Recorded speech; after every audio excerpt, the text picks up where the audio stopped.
मेरा ड्रॉप लेने का मन है, मैं सोच रहा हूं कि एक साल और पढ़ाई करता हूं, अगली साल में दूंगा। और इसके बहाने वो ये बोल रहे हैं कि अभी जो आगे बचे हुए पेपर है मैं उन्हें नहीं दूंगा। कभी कभी पेपर में 5 वोकैब आ जाती हैं और वो भी सरल सरल, और किसी किसी पेपर में 30 वोकैब आ जाती हैं जो कि कठिन कठिन। तो जाहिर सी बात है जिसने 30 वोकैब वाले पेपर को दिया होगा उसका मोरल डाउन होगा।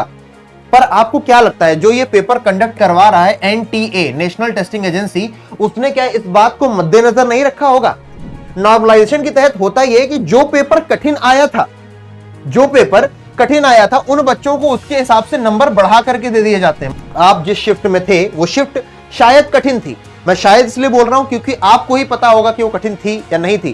क्योंकि हमारी जब तैयारी अच्छी नहीं होती है तो हमें हर वो चीज कठिन लगती है जो भी हम देने जाते हैं। मान लीजिए मैंने अल्फाबेट कभी पढ़ी नहीं, मैं लेटर कैसे लिख पाऊंगा, मैं वर्ड कैसे लिख पाऊंगा, तो मेरे लिए कठिनाई होगी ही होगी। जैसे कि डीयू जो होती है अपना CSAS पोर्टल लॉन्च करती है ना, इस पोर्टल पर जाकर के आपको रजिस्टर करना होता है कि आपको ये वाला कॉलेज चाहिए, इस कॉलेज में ये वाला कोर्स चाहिए, फिर आपको वेट करना पड़ता है। जितने सारे बच्चे उसमें आवेदन करते हैं उस हिसाब से नंबर को स्क्रूटिनाइज किया जाता है और फिर उसके बाद आपका आवेदन स्वीकार या फिर नकारा जाता है। तो it is a complex process. बहुत सारे स्टूडेंट्स हैं जो पेपर देकर के आ रहे हैं अपने CUET 2025 का और बाद में बोल रहे हैं कि मेरा एग्जाम अच्छा नहीं हुआ, मेरा ड्रॉप लेने का मन है, मैं सोच रहा हूं कि एक साल और पढ़ाई करता हूं, अगली साल में दूंगा। और इसके बहाने वो ये बोल रहे हैं कि अभी जो आगे बचे हुए पेपर है मैं उन्हें नहीं दूंगा।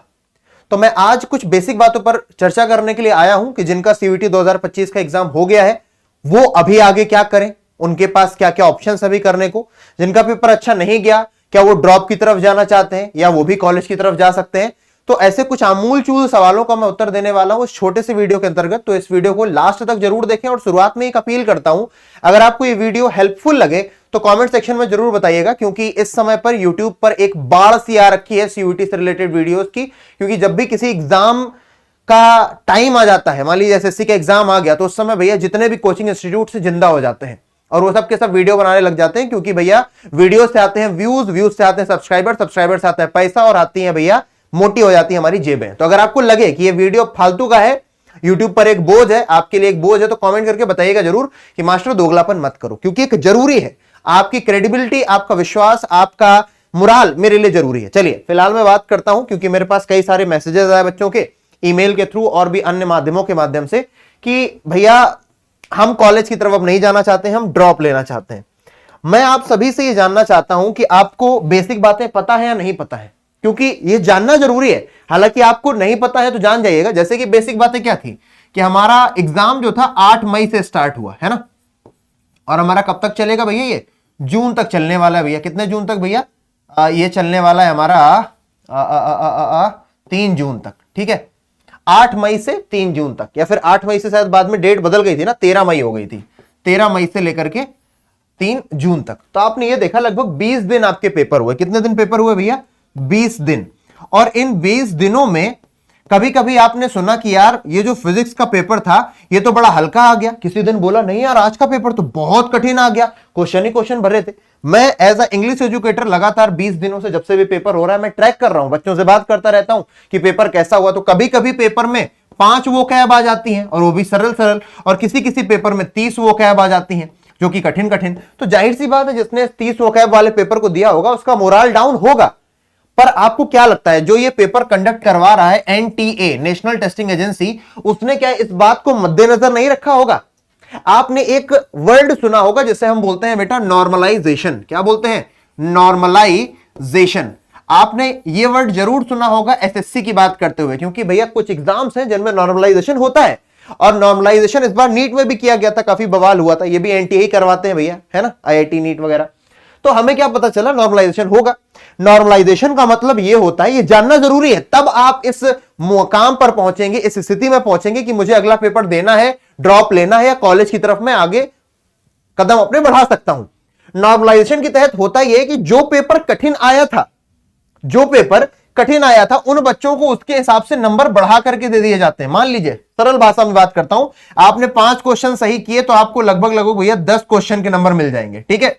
वहीं पर जिसका पेपर बहुत सरल आया था, उसने 50 में से 45 क्वेश्चन कर लिए थे, उसको हो सकता है भैया 35-37 क्वेश्चन के ही नंबर मिले। यानी कि यह भी संभव है जिसका पेपर बहुत अच्छा गया था 250 में से 250 का, उसके भी नंबर कम आ सकते हैं। और जिसका पेपर गया था भैया मुश्किल से 150 का, 120 का, उसके भी नंबर 200 पार पहुंच सकते हैं। डिपेंड करता है कि क्या वाकई में उसकी जो शिफ्ट का पेपर था वो कठिन था। अब ये बात आपको नहीं पता कि कठिन था कि नहीं था, उसके लिए आप लोग मुझसे पूछते हो। मैं अक्सर वीडियो ला करके बताता भी रहा भैया, एनालिसिस के जरिए, मॉक ड्रिल के जरिए कि आज का पेपर कठिन रहा, कुछ शिफ्ट में तो मेरे पढ़ाए हुए आ गए, किसी में नहीं भी आए मेरे पढ़ाए हुए, बहुत ऐसा कम हुआ पर हुआ। तो अभी आपको यह पता चला कि अभी आपको हार तो नहीं माननी है। क्यों नहीं माननी है? आप जिस शिफ्ट में थे वो शिफ्ट शायद कठिन थी। मैं शायद इसलिए बोल रहा हूं क्योंकि आपको ही पता होगा कि वो कठिन थी या नहीं थी, क्योंकि हमारी जब तैयारी अच्छी नहीं होती है तो हमें हर वो चीज कठिन लगती है जो भी हम देने जाते हैं। मान लीजिए मैंने अल्फाबेट कभी पढ़ी नहीं, मैं लेटर कैसे लिख पाऊंगा, मैं वर्ड कैसे लिख पाऊंगा, तो मेरे लिए कठिनाई होगी ही होगी। अब ये सवाल आपके मन में आना लाजमी बन जाता है कि अब बताओ ड्रॉप लिया जाए या ना लिया जाए। तो अब आप आई थिंक इस बात का उत्तर, एक सवाल का उत्तर तो जान गए भैया कि ड्रॉप लेना अभी कोई भी जरूरत नहीं है ना। अभी आपको जब तक, मैं क्या बोल रहा हूं, जब तक आपकी आंसर की ना आ जाए, ठीक है, आंसर की आनी है भैया जून में, जून के बाद भैया जब तक आपका रिजल्ट ना आ जाए, थोड़ा सा लेट हो जाएगा पर आएगा। और आपको पता है 1 अगस्त से आपकी क्लासेस स्टार्ट हो जानी है, नया सत्र स्टार्ट हो जाने वाला है। तो जब तक ये रिजल्ट और आंसर की वाला प्रोसेस नहीं हो जाता तब तक मैं आप सभी को सख्त हिदायत दूंगा, हिदायत नहीं दूंगा, सख्त हिदायत दूंगा कि आप लोग में से कोई भी सोचिए नहीं कि आपको जरा सा भी ड्रॉप लेने की जरूरत है। आपको बिल्कुल ड्रॉप नहीं लेना है। और जिन बच्चों का पेपर अच्छा गया उनको मैं बता दूं कि आपने अभी CUET common university entrance test का पेपर दिया है, लेकिन अभी अलग अलग यूनिवर्सिटीज, चाहे वो दिल्ली यूनिवर्सिटी हो, चाहे वो बनारस हिंदू विश्वविद्यालय हो, चाहे वो इलाहाबाद यूनिवर्सिटी हो, चाहे वो जामिया मिलिया इस्लामिया हो, हालांकि ये तो चलो अपना पेपर अलग करवा लेती है जामिया मिलिया इस्लामिया, तो ये जो अलग अलग यूनिवर्सिटीज हैं इनमें भी जाकर के आपको रजिस्ट्रेशन करना पड़ेगा। केवल CUET का फॉर्म भर देने से आप किसी कॉलेज में नहीं पहुंच जाएंगे। अभी कुछ यूनिवर्सिटीज आपका रिजल्ट आने से पहले, जैसे कि DU जो होती है अपना CSAS पोर्टल लॉन्च करती है ना, इस पोर्टल पर जाकर के आपको रजिस्टर करना होता है कि आपको ये वाला कॉलेज चाहिए, इस कॉलेज में ये वाला कोर्स चाहिए, फिर आपको वेट करना पड़ता है। जितने सारे बच्चे उसमें आवेदन करते हैं उस हिसाब से नंबर को स्क्रूटिनाइज किया जाता है और फिर उसके बाद आपका आवेदन स्वीकार या फिर नकारा जाता है। तो it is a complex process, ये जटिल एक प्रोसेस, एक जटिल समीकरण सा बनता है जिसमें आपको शुरुआत में हार नहीं माननी है। ऐसा हुआ पिछले साल, कई सारे लोगों ने पहले ही हार मान ली तो 450 नंबर में, 800 में 450, 430 नंबर में लोग अपने ड्रीम यूनिवर्सिटी में पहुंच गए थे, वेटिंग लिस्ट में थे। अभी काउंसलिंग स्टार्ट होगी, first phase counselling, second phase counselling, इस तरीके की काउंसलिंग में पार्टिसिपेट करना है। और ये जितनी भी जरूरत वाली चीजें हैं यहां पर KGS CUET साइंस पर एक एक टीचर आपको बताता चला जाएगा, चाहे वो प्रज्ञा मैम हो, शेखर सर हो, आदित्य भैया हो, प्रतीक भैया हो, महेंद्र सर हो, हिंदी वाली किरण मैम हो, ये सभी लोग तत्पर हैं इस बात को लेकर के। हम लोग रोज रिसर्च करते हैं, बैठते हैं, चेक करते हैं क्या कोई चेंज तो नहीं आ गया, और वो आप तक लाने की कोशिश करते हैं, क्योंकि हमें पता है इस समय आपको दुखबुगाहट होने लग जाती है, भैया पेपर का फॉर्म इतना महंगा भरा, मम्मी पापा का सपना था कि अच्छी यूनिवर्सिटी से जाएं। एक और सवाल हमारे दिमाग में आता है, ये लॉन्ग टर्म की बात कर रहा हूं, कि मान लीजिए आपको अच्छी यूनिवर्सिटी नहीं मिल रही, मान लीजिए आपने सोचा था कि मैं तो DU की नॉर्थ यूनिवर्सिटी में ही जाऊंगा, नॉर्थ कैंपस में ही जाऊंगा, DU के नॉर्थ कैंपस में जाऊंगा, और मान लीजिए मैंने चुन लिया था भैया हंसराज कॉलेज में ही जाऊंगा, ठीक है।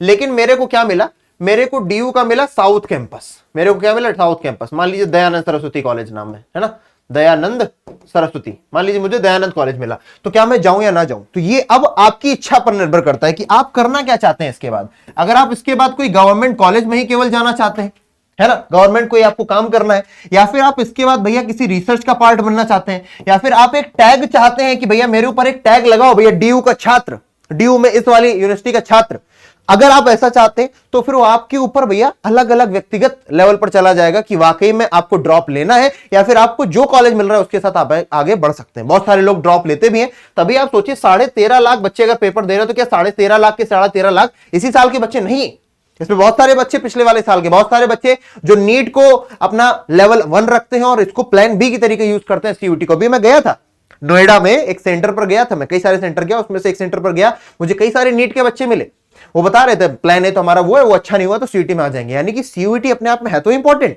अच्छी यूनिवर्सिटी में जाना है तो इंपॉर्टेंट। क्यों आखिरकार एक नीट का बच्चा जो एक अच्छा डॉक्टर बनना चाह रहा था CUET दे रहा है, क्यों? क्योंकि वो अपने आप को सिक्योर करना चाहता है। तो आप लोग भी जल्दबाजी मत करिए, अभी ड्रॉप लेने की कोई आवश्यकता नहीं, अभी मन को हराने की कोई आवश्यकता नहीं, क्योंकि अभी आपको नहीं पता कि क्या चमत्कार हो जाए। और मैं जब चमत्कार शब्द का उपयोग कर रहा हूं तो मैं बहुत ही सतर्क हूं अपने शब्द को यूज करते समय, वाकई में चमत्कार होता है।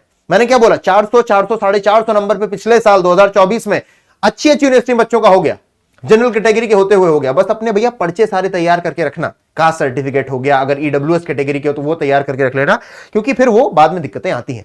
इस वीडियो में मैं इतना ही रखूंगा और दोबारा से याद दिलाना चाहूंगा कि मैंने शुरुआत में आपसे बोला था, अगर ये वीडियो आपको लाभदायक लगा है तो कमेंट सेक्शन में बताइएगा, और ये वीडियो आपको फालतू का लगा है तो वो भी बिल्कुल दिल खोल करके लिखिएगा कि मास्टर दोगलापन मत करो। इसी के साथ मैं आपको अगले वीडियो में मिलूंगा, तब तक के लिए टेक केयर, जय हिंद दोस्तों।